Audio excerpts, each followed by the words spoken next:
You should plan to take 2 walks around your woodlands, a perimeter walk and an interior walk. The perimeter walk will help you become familiar with your property boundaries. Are your boundaries clearly marked with a fence, paint marks on trees, signs, posts, or other visible means? Do you know of any boundary line disputes with a neighbor? Definite boundary lines are essential when developing management plans and working your land. If boundaries are not clearly identifiable, or you and your neighbor do not agree on where the line is, you may need to have your land surveyed. Remember, do not attempt to use a GPS unit to establish boundary lines. It will not hold up in a court of law. Once you have walked the perimeter and feel confident of no disputes, you can proceed with your interior walk. This walk is where you get a feel for the lay of your land. Where are the good trees? Where the trees might be dying? Potential wildlife habitats, and so on. This is your first recon.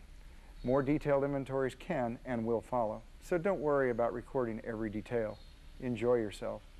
The only recommendation might be to make it a serpentine traverse through the woods.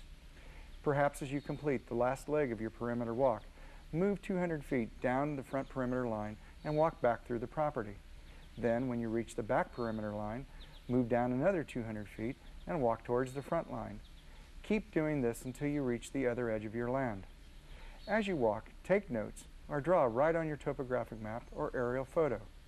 List relevant information such as property boundary conditions, forest boundaries, where are the good trees, where are the poor trees, other land uses such as crop fields and pastures, roads and trails, utility lines, pipelines, or other rights-of-way, buildings, ponds and streams, unusual natural, historical, or archaeological resources. Gather facts concerning previous land use or management activities that could have influenced the development of your woodland. Such activities might include livestock grazing, agricultural cropping, timber harvesting, tree planting, fires, and pest outbreaks.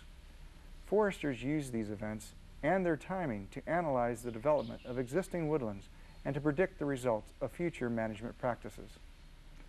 During your walk, think about organizing your woodland into distinct management units called stands. Each stand will be unique in that they will require specific practices based upon site characteristics, tree species present, and the age of the trees.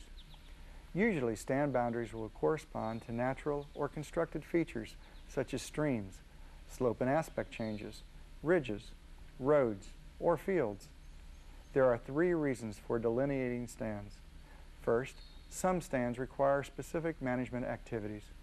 Each stand is managed to meet the requirements of both the site and your objectives.